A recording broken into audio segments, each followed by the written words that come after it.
The token quota established by the War Department restricted classes to no more than 10, a rigid quota of only 52 pilots a year. Many qualified men were automatically kept out of the program, and the hardships of training under a segregated system made it difficult for those who did. Some of the white pilots, instructor pilots, in the basic and advanced schools did not want a lot of black people to get through flying school. So there were at least as many qualified, competent black pilots in our classes who were washed out because of some technicality, because apparently the master plan was not to let too many black pilots become successful, not to let this quote-unquote experiment become successful. While the waiting period for white applicants for flying training was only a few weeks, some blacks had to wait as long as 3 years. I had gone to the course and graduated as a pilot completely. Anyway, they came there. There was a colonel and a lieutenant. They were white, and they had us all, 20 of us, all come over and line up and go down a line and say, yes, I want to join your outfit or not, see? My time came. When I got there, he says, what the hell are you doing in line? And he stunned me. But I recovered and I said, I'm here to join with my buddies to fight for the United States. And he said, get the hell out of line. Uncle Sam ain't taking no night fighters. And so that hurt deeply. And I said, I'm not going to quit. We were faced in a segregated situation, fighting in a segregated situation. And we were fighting against a racist power, the Axis powers, but in a segregated situation. So we had two things to prove. We had to prove, first of all, that we could do what they said that we could not do.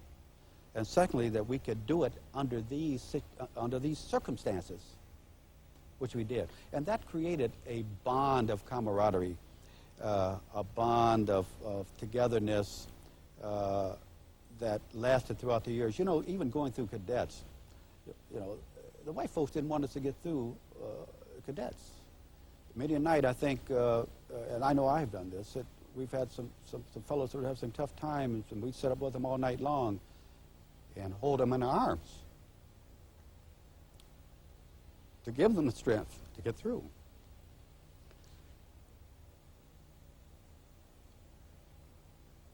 I get emotional about that, I'm sorry.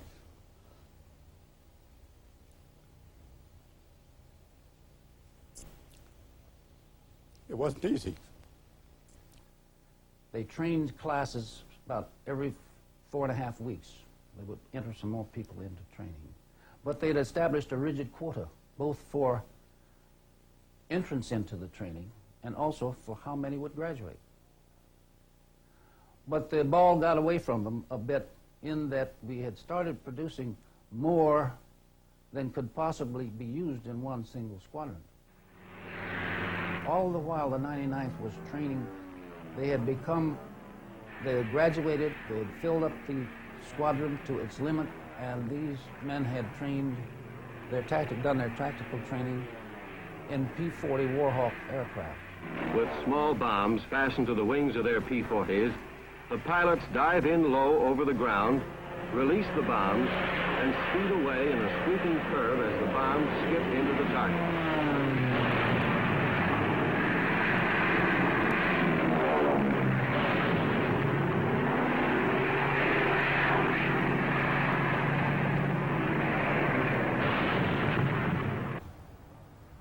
Well, during the cadet training program, I was one of the gunnery instructors for the cadet program, which meant that we were teaching the cadets air-to-air gunnery and air-to-ground gunnery.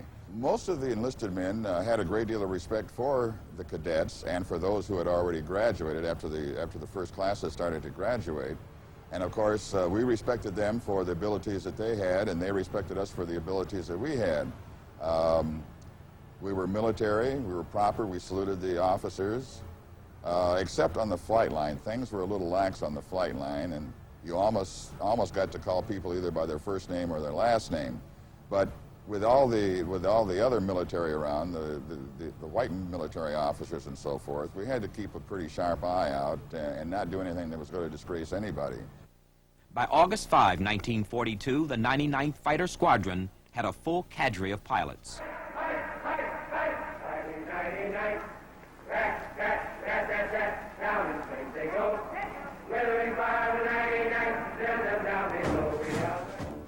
On August 21, Lieutenant Colonel Benjamin O. Davis, Jr. replaced Captain George Spanky Roberts as the commander of the 99th.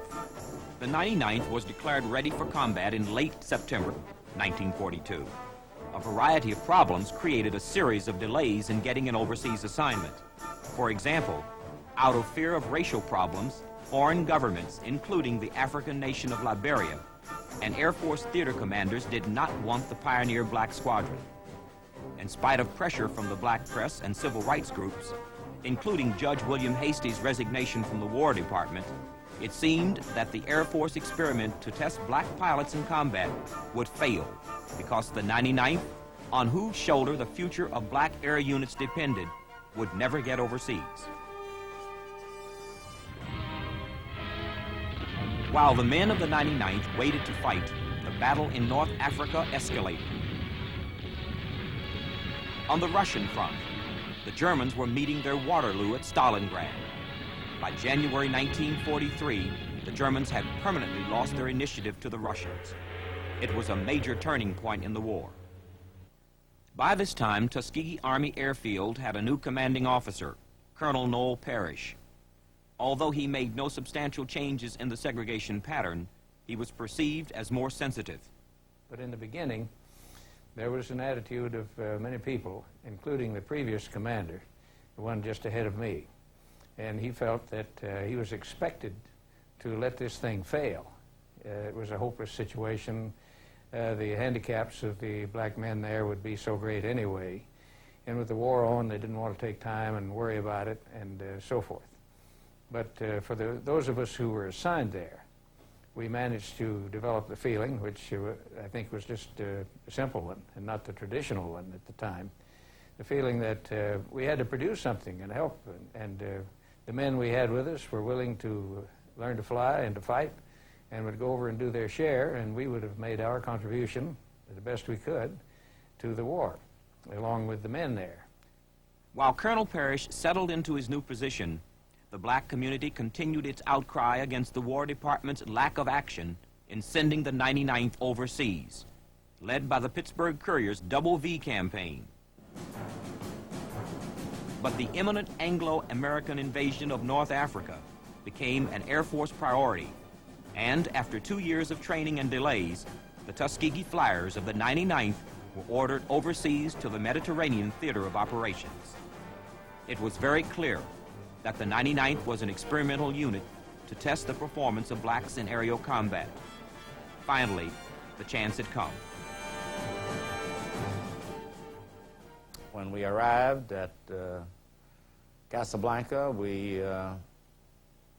very shortly thereafter, we were transported to a place fairly close to Fez in Morocco. We did a month there of flying our P-40Ls, which were delivered to us about that time. We were welcomed by the North African Tactical Air Force, General Cannon, who was in command at that time. Within 3 weeks after the 99th arrived in North Africa, Tunisia was captured by the Allies. The unit was under the control of the 33rd Fighter Group.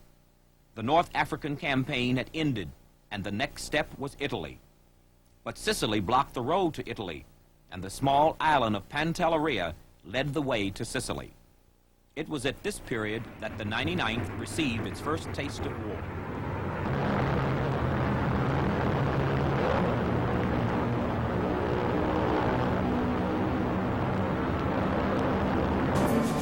The month of March culminated in one of the longest flights in the 15th Air Force's history, some 1,600 miles.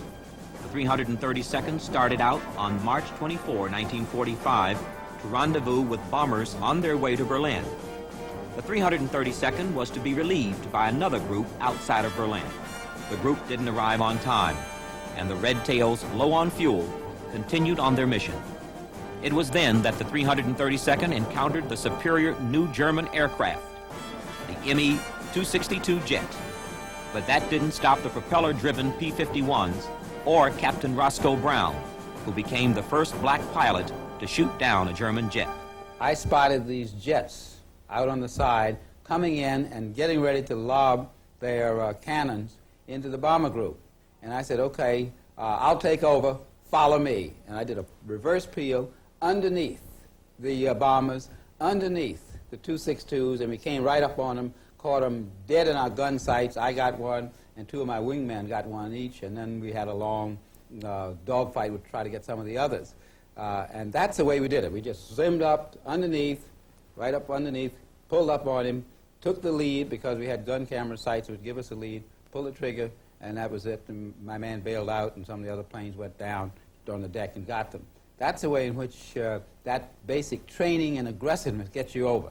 So we were prepared, and part of the preparation was the fact that we enjoyed flying. On that day, the white 31st Fighter Group shot down 5 of these new aerial weapons. The black pilots were credited with 3. The 332nd successfully carried out its mission and was awarded the Distinguished Unit Citation for displaying outstanding courage, aggressiveness, and combat technique. This marked the 3rd time that the 99th shared in a unit citation.